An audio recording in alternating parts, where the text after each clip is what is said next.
Hi friends, మీరు చూస్తున్నారు SRJ మెక్ channel. ఇందులో మనకు కనిపిస్తున్నది పల్సర్ బైక్. అన్న ఫిబ్రవరి నుంచి మన దగ్గరకు అయితే తీసుకొని వచ్చారు. దీనికి ఫుల్ ఇంజన్ చేయాలని. దీని పిస్టన్ అయితే చూడండి పగిలిపోయి ఏకంగా బయటకు అయితే వచ్చింది. చాలా వెహికల్స్కి మనం పగిలిపోయింది అయితే చూసాం, కానీ కనెక్టింగ్ రాడ్ నుంచి మనకి బయటికి రావడం అయితే దీనికి అయితే చూస్తున్నాం. దీనికి ఫుల్ ఇంజన్ అయితే ఓపెన్ చేస్తున్నాం. ఫుల్ ఇంజన్ చేయాలి అని అన్న మన దగ్గరకు అయితే తీసుకొని వచ్చారు. రన్నింగ్లో వచ్చేసి బైక్ అనేది స్టాప్ అయిపోయింది అని అయితే చెప్పడం అయితే జరిగింది. అందుకని మనం ఇంజన్ ఓపెన్ చేసుకోవడం అయితే జరుగుతుంది. కిక్కర్ అనేది స్టక్ అయిపోయింది, ఇంజన్ సీజ్ అయింది అని మనకైతే అర్థమైంది. పల్సర్ బైక్లలో స్పీడ్ ఎక్కువ వెళ్ళామంటే కనెక్టింగ్ రాడ్ సౌండ్ అనేది ఎక్కువ వెహికల్స్లో, పల్సర్ కానీ డిస్కవర్ వెహికల్స్లో కానీ నేను గమనించింది ఏంటంటే, ఎక్కువ స్పీడ్ వెళ్ళామంటే వాటికి కనెక్టింగ్ రాడ్ సౌండ్ అనేది చాలా త్వరగా వస్తుంది. మనకి లాంగ్ జర్నీ ఎక్కువ చేసి స్పీడ్ ఎక్కువ మెయింటైన్ చేసామంటే వీటిలో మనం అబ్జర్వ్ చేసిన ప్రాబ్లం ఏమిటంటే కనెక్టింగ్ రాడ్ అనేది త్వరగా పోతుంది. దీనికి ఇంజన్ అయితే ఓపెన్ చేసుకుంటున్నాం. నేను టెన్షనర్ అయితే బయటకు అయితే తీస్తున్నా, ఎందుకంటే టైమింగ్ వీల్ అనేది ఫ్రీగా తీసుకోవడానికి. మనం పైన హెడ్ కప్ అయితే బయటకు అయితే తీయడం అయితే జరిగింది. పల్సర్ బైక్లో చాలా వీడియోస్ అయితే మన ఛానల్లో అయితే పెట్టడం అయితే జరిగింది. ఒక నంద్యాల వెహికల్ కూడా పిస్టన్ అయితే పూర్తిగా పగిలిపోయింది, కానీ దీనికి పిస్టన్ పగిలి బయటకు అయితే వచ్చేసింది. దాన్ని ఫస్ట్ టైం మనం అయితే దానికి హోల్ పడడం, వాల్ వచ్చేసి పిస్టన్లోకి దిగి హోల్ అయితే పిస్టన్కి అయితే పడిపోయింది, కానీ ఇది పిస్టనే కట్ అయిపోయి బయటకు అయితే వచ్చింది. ఎవరైనా కొత్తగా మన ఛానల్ చూస్తుంటే ముందుగా సబ్స్క్రైబ్ చేసి లైక్ చేసి వీడియో చూడడం అయితే స్టార్ట్ చేయండి. ఎక్కువ మందికి మన వీడియో రీచ్ అయ్యే అవకాశం అయితే ఉంటుంది. రిక్వెస్ట్ అయితే అనుకోండి.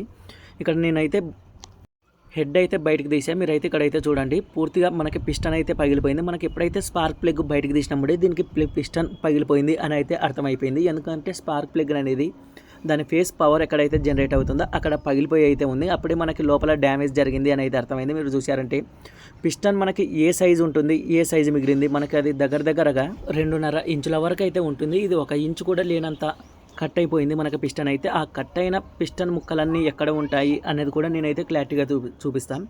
బైక్లో ఏ బైక్ అయినా కూడా ఏదైనా బేరింగ్ పగిలిపోయినా, ఇంకేదైనా డ్యామేజ్ వస్తువు జరిగినా కూడా అది ఎక్కడికి చేరుతుంది అన్నది నేనైతే మీకు క్లారిటీగా అయితే చూపిస్తాను. మీరైతే గమనించండి. నేను ఇక్కడ క్లచ్ సైడ్ అయితే ఓపెన్ చేసుకుంటున్నా. ఈ రోటర్ వీల్లో వచ్చేసి మనకి మన్ను అయితే ఉంటుంది. మనకి క్రాంక్ లోపలికి వచ్చేసి ఆయిల్ తిరగాలి కాబట్టి ప్రతి బైక్కి ఇక్కడ వచ్చేసి రోటర్ వీల్ లోపల కాస్త మన్ను అయితే ఉంటుంది. అది సర్వసాధారణం. దీనికైతే లేదు, కాస్త నీట్గానే ఉంది. లోపల మనకి ఛాంబర్స్ అన్నీ కూడా మనకు అంత డ్యామేజ్ అయితే కనిపించడం లేదు. ఈ రోటర్ వీల్ సైడ్కి అయితే కంపల్సరీ మనం స్క్రూ డ్రైవర్ తీసుకొని పెట్టామంటే మన్ను అనేది వస్తూ ఉంటుంది. నెక్స్ట్ క్లచ్ ప్లేట్ల అసెంబ్లీ అయితే ఓపెన్ చేయడం అయితే జరుగుతుంది. దీని బోల్ట్ అనేది నట్ అనేది కంపల్సరీగా రివర్స్ సెక్షన్లో అయితే ఉంటుంది. దీనిపైన లైన్ అయితే ఇచ్చింటాడు కదా, ఈ లైన్ ఇచ్చాడంటే ఇది రివర్స్ సెక్షన్ అని మీరు అయితే అర్థం చేసుకోవాలి. లైన్ లేదంటే నార్మల్ సెక్షన్.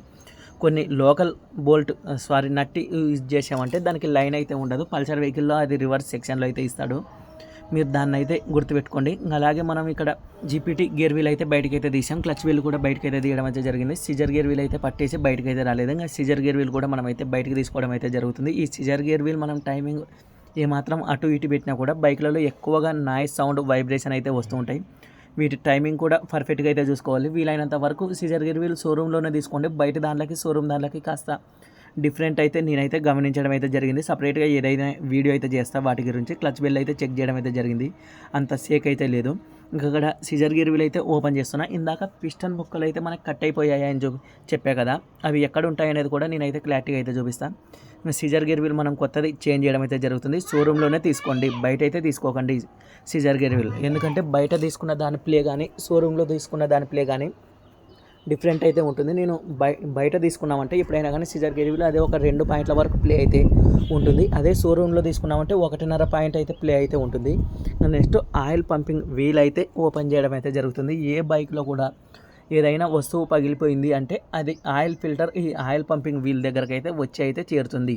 మీరు ఇక్కడ చూసారంటే దీని కింద మొత్తం ఆ నుసి అయితే ఉంటుంది. ఇక్కడ నుంచి హెడ్కి ఆయిల్ సప్లై కావాలి కాబట్టి ఆ ప్రెజర్కి మొత్తం వచ్చి ఇక్కడైతే ఒక చోట అయితే చేరుతుంది. ఏ బైక్ డస్ట్ ఉన్నా కూడా ఏదైనా కానీ ఆయిల్ జాల్ దగ్గరకు అయితే వచ్చేస్తుంది. ఆ కట్ అయిన ముక్కలు చూసారంటే లోపల మొత్తం అయితే ఇక్కడైతే ఉన్నాయి. అలాగే క్రాంక్ కింద కూడా కొన్ని అయితే మనకి జామ్ అయిపోయి అయితే ఉంటాయి. అవి బయటికి ఫ్రీగా వచ్చేటివి అయితే అన్ని ఆయిల్ పంప్ మీదకి వస్తాయి. అలా రానివి ఏవైనా కూడా మనకి క్రాంక్ కింద ఆ ఛాంబర్ హోల్స్ కొన్ని ఉంటాయి కదా, అందులో ఇరకబడి అయితే ఉంటాయి. మొత్తం అయితే నేనైతే బయటకి అయితే తీస్తాను. ఇది కిక్కర్ వీల్, ఇది స్టక్ అయిపోయినా కూడా మనకి ఇంజన్ సీజ్ అయిపోయినట్టు అయితే అవుతుంది. ఆ వీల్ కంపల్సరీ ఎప్పుడైనా కూడా మీరు ఇంజన్ చేసేటప్పుడు ఆ వీల్ అన్నది ఫ్రీగా ఉండాలి. కిక్కర్ సపోర్టింగ్ వీల్, ఆ వీల్ టైట్గా వెళ్ళినా కూడా అది స్టక్ అయిపోయినా కూడా మనకి కిక్కర్ అనేది కిందికి పోదు. సేమ్ బైక్ ఇంజన్ సీజ్ అయిపోతే ఏ విధంగా అయితే ఉంటుందో ఆ విధంగా అయితే స్టక్ అయిపోతుంటుంది. ఎప్పుడైనా కూడా దాన్ని కాస్త ఎంప్టీ పేపర్, రఫ్ పేపర్ తీసుకొని కాస్త లోపల రఫ్ చేసుకొని ఫిట్టింగ్ అయితే చేయండి. ఎందుకంటే నేను ఫేస్ చేశాను కాబట్టి మీకైతే చెప్పడం అయితే జరుగుతుంది. అది కాస్త స్టక్ అయినా కూడా కిక్కర్ అనేది కిందికి వెళ్ళదు. వెంటనే మనం ఇంజన్ సీజ్ అయిపోయింది అని పొరపాటు పడే అవకాశం అయితే ఉంటుంది. కాబట్టి కాస్త జాగ్రత్త అయితే చూసుకోండి అటు సైడు.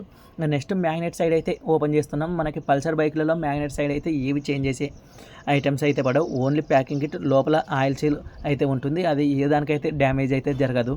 ఎక్కువ శాతం సెల్ఫ్ మోటార్ బయటకు తీశారు అంటే కంపల్సరీ అందులో కార్బన్ బుస్ ఏదైతే ఉంటుందో ఆ బుస్ నుస్ వచ్చేసి మనకి సెల్ఫ్ మోటార్ లోపలికి పోయి సౌండ్ వచ్చే అవకాశం అయితే ఉంటుంది. బయటికి తీసి మళ్ళీ ఫిట్ చేస్తున్నారంటే పల్సర్ వెహికల్లో కంపల్సరీ ఆ సెల్ఫ్ మోటార్ కూడా గ్రీస్ అయితే పెట్టుకోండి. అంతకుముందు సౌండ్ లేదు, మీరు ఇంజన్ చేసిన తర్వాత సౌండ్ వస్తుంది అని అంటారు. కాబట్టి ఇంజన్ ఓపెన్ చేశారు అంటే సెల్ఫ్ మోటార్ బయటకు టచ్ చేశారు అంటే దాన్ని ఓపెన్ చేసి కార్బన్ అయితే క్లీన్ చేసి గ్రీస్ పెట్టి ఫిట్టింగ్ అయితే చేయండి. ఇంకా నెక్స్ట్ గేర్ వీల్స్ అన్నీ అయితే ఓపెన్ చేసుకోవడం అయితే జరుగుతుంది. గేర్ వీల్స్ కూడా మనకి ఎటువంటి డ్యామేజ్ అయితే లేదు. ఇంకా ఇంజన్ బేరింగ్స్ అయితే అన్నీ చేంజ్ చేయడం అయితే జరుగుతుంది. అవి బాగోలేకపోయినా ఇంజన్ బేరింగ్స్ అయితే కంపల్సరీ చేంజ్ చేయడం అయితే జరుగుతుంది. కాస్త బజాజ్ స్పేర్స్ అనేది ఇప్పుడైతే అందుబాటులో అయితే లేదు. ఒక 2 months అనేది ఆపేశారు వీటిని తయారు చేయడం. ఇప్పుడిప్పుడే మార్కెట్లోకి అయితే వస్తున్నాయి. ఇంకా గేర్ వీల్స్ అయితే అన్నీ అయితే చెక్ చేసుకుంటున్నాను. ఇంకొన్ని పిస్టన్ ముక్కలు కట్ అయిపోయినవి క్రాంక్ దగ్గర ఉంటాయి అని చెప్పే కదా, నేను క్రాంక్ బయటకు తీసిన తర్వాత అవి కూడా చూపిస్తాయి ఎక్కడ ఉన్నాయి ఏంటి అని క్లారిటీగా. ఇంకా నెక్స్ట్ క్రాంక్ అయితే బయటకు అయితే తీసుకోవాలి. ఇక్కడ చూసారంటే ఈ హోల్స్లో మనకి ఈ పిస్టన్ ముక్కలు కట్ అయిపోయినవి అయితే ఉన్నాయి. క్రాంక్ అయితే బయటకు అయితే తీసేసాం. మీరు గమనించారంటే ఆ కట్ అయినవి మనకి బయటకు రాకుండా ఆయిల్ పంప్ దగ్గరికి ఎందుకు వచ్చలేమంటే మనకి ఇక్కడ కట్ అయిన ముక్కలు అయితే ఉన్నాయి. మొత్తం పిస్టన్ లాక్ కూడా ఇందులోనైతే ఉంది. మీరైతే చూసారంటే పిస్టన్ పగిలిపోవడం వల్ల ఆ ముక్కలన్నీ ఇక్కడైతే నిల్చొని అయితే ఉన్నాయి. ఇక్కడ నుంచి ఫ్రీగా వచ్చాయంటే ఆయిల్ పంప్ వీల్ దగ్గరికి అయితే వచ్చేస్తాయి. ఇంకా నెక్స్ట్ అయితే హెడ్ అయితే బయటకు అయితే తీసుకుంటున్నాం. ఇంకా లేత్లో వచ్చేసి హెడ్, క్రాంక్ ఇవి రెండైతే ఇవ్వడం అయితే జరుగుతుంది. ఇంకా మిగిలిన స్పేర్స్ అన్నీ అయితే కొత్తగా వేయడం అయితే జరుగుతుంది. వీటికి పిస్టన్ పగిలింది కాబట్టి కంపల్సరీ వాల్స్ కూడా బెండ్ అయి ఉంటాయి. ఏ వాల్ ఎంత బెండ్ అయింది అన్నది కూడా నేను మీకు క్లారిటీగా అయితే చూపిస్తాను. చివరి వరకు వీడియో చూశారంటే కంపల్సరీ లైక్ చేసి అయితే చూడండి. మన వీడియోస్ ఇంకా 10 మందికి వెళ్ళే అవకాశం అయితే ఉంటుంది. చిన్న వాల్ అయితే బాగా అయితే బెండ్ అయింది. మీరు ఇక్కడ గమనించారంటే చిన్న వాల్ ఫేస్ చూడండి, అది పూర్తిగా బెండ్ అయిపోయింది. పిస్టన్ పగిలిపోవడం వల్ల వీటి మీద కూడా మనకి ప్రెజర్ అనేది పడి ఉంటుంది. ఈ వాల్ అయితే బెండ్ అయిపోయింది. ఇంకా లేతులో హెడ్, క్రాంక్ ఇచ్చి మిగిలిన స్పేర్స్ అన్నీ తీసుకొని ఇంజన్ నీట్గా ఫిట్టింగ్ చేయడం అయితే జరుగుతుంది. వీడియో నచ్చితే లైక్ చేయండి, షేర్ చేయండి, మన ఛానల్ని సబ్స్క్రైబ్ చేయండి ఫ్రెండ్స్.